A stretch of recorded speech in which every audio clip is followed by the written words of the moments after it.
Hello, my name is Ruben Guzman, and I'm the author of this groundbreaking new book, Evolving Health, Maximize Your Energy Using the Wisdom of Science and Divine Design.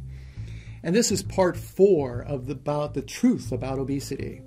And what I want to cover in this section is about those nasty cravings. Oh, you probably know that. You were asking that question as you were going through the other parts. But Ruben, I get those cravings, about 3:30 in the afternoon, and I've got to have my chocolate. Why is that? What can I do about that? How do I conquer that? Well, we need to understand the setup. Here's how it works. So last time I talked about the glycogen, fat, and protein fuel tanks. Now, here's something that's very interesting. Your brain actually operates on glucose. Yes, it's the same chemistry as refined sugar, same exact chemistry. However, we manufacture all the glucose that we need. As it turns out, we break down glycogen, a very small amount of it, and we break down enough to feed our brain. The rest of our body runs on glycogen and fat. Our brain, however, runs on glucose. And that's why we need a certain amount of glucose in the blood. Now, if you've gone to the doctor, you know you probably should have anywhere from about 80 to 100 milligrams per deciliter. Well, if you do the math, and I did this with my son one day, that turns out to be about 1 mere teaspoon in 5 liters or 5 quarts of blood. So it's not a whole lot of sugar. So we need a small amount, and our body automatically regulates how much sugar to make so that we can keep our brain alive and keep it fed. So it's very important for us to have the right amount of glucose. If you have too much, it causes all kinds of problems. If you have too little, you don't feed the brain and eventually you croak.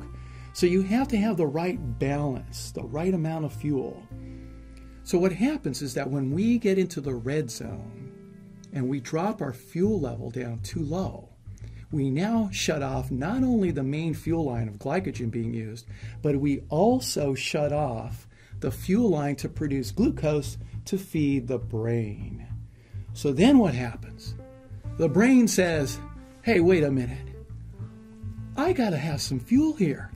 If I don't get my fuel, I'm going to go brain dead. If I go brain dead, it's all over. So what happens? The brain takes over at that point, and you're not even conscious about it at that time. You may have noticed this, because these are the times when the chocolate actually talks to you. It says, eat me now. And I know I've been there. I had the chips talk to me. I had the chocolates talk to me. I had all the cookies talk to me. I had all those things talking to me. I was having conversations thinking I was going crazy. But no, I was in that state of survival, triggering the craving because I was in the red zone.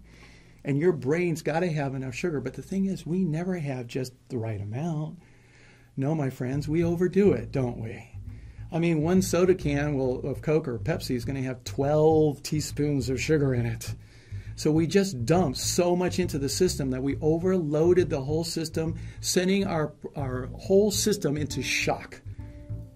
And now what happens? We have to secrete insulin in order to try to drive that excess sugar into the system. Guess what? You can only store it as fat. Sorry to tell you that, but that's the only thing that can happen. And then it just drives our whole system out of whack. So those cravings are not healthy, and the way to prevent that, again, stay out of the red zone, eat consistently, and eat just enough to satisfy you proactively for the next 2 to 3 hours. And I'll cover something else in part 5.